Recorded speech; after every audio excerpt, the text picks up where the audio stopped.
Buen día, mi nombre es Ernesto de los Reyes.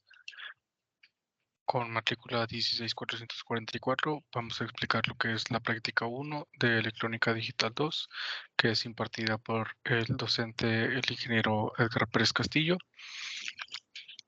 la cual dentro del material necesario nos pide una protoboard, un generador de señal, un osciloscopio, un multímetro, 3 compuertas que son las 7404, 7414 y 4049. Bueno, en la práctica nos pide medir la corriente de las compuertas TTL 7404 y las CMOS 4049. Nos pide conectar lo que es el circuito de la siguiente manera, por lo cual, utilizando Multisim, aplicaremos a simular lo que es nuestro circuito. Aquí, aplicando lo que nos pide como una entrada de uno lógico, podemos observar lo que tenemos en salida en el TTL, que es este de aquí arriba, el 7404. Al aplicar un 1 lógico, tenemos una salida de 5 volts y una corriente de 0. Si aplicamos un 0 lógico, tendremos una salida de corriente de 0 volts y una corriente de 5 picoamperes. En el caso del CMOS, al aplicar un 1 lógico, tendremos igualmente una salida de 5 volts y 0 de corriente. Y al aplicar el 0 lógico, obtendremos lo que es una salida de 0 volts y una corriente de 5 picoamperes. En el punto número 2 se nos pide la medición de la potencia consumida por el circuito. Ya recordando que para obtener lo que es la potencia hay que multiplicar la corriente por el voltaje. Se puede multiplicar lo que es la corriente por el voltaje, o bien viéndolo desde el tema del circuito, al tener una corriente de 1.67 picoamperes se puede multiplicar, o igualmente ya con la función del aparato de medición para medir potencia, podemos obtener aquí directamente que en el TTL tendremos 16.7 picowatts y para el caso del CMOS tendríamos 50 picowatts.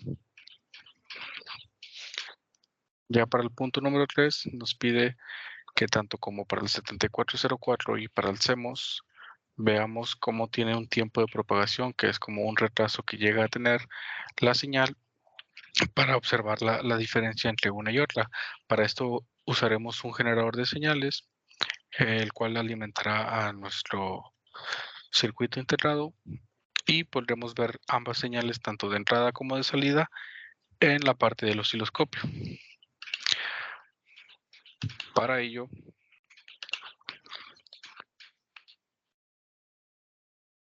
podremos verlo de la siguiente manera, aplicando una señal de onda cuadrada. Primeramente, podremos pausarlo y podremos ver la diferencia que hay entre la señal de entrada sobre la de salida. Vemos que hay una disminución. Esto para el caso del TTL. Igualmente para el caso del CMOS podemos ver cómo hay una especie de retraso. Igualmente, si queremos verlo como una señal que es tipo sierra, simulamos un poco y podemos observar la diferencia que hay también para este tipo de señal. Aquí pudiendo observar cómo independientemente de la señal podemos ver una especie de retraso entre una y otra señal. Y de eso concluiría la práctica número 2.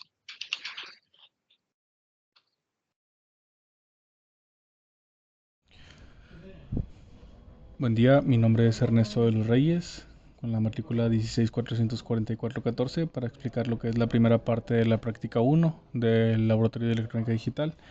En este caso vamos a ver cómo se comportan las compuertas cuando se les aplica lo que es un 1 lógico y un 0 lógico, mostrando lo que es el voltaje.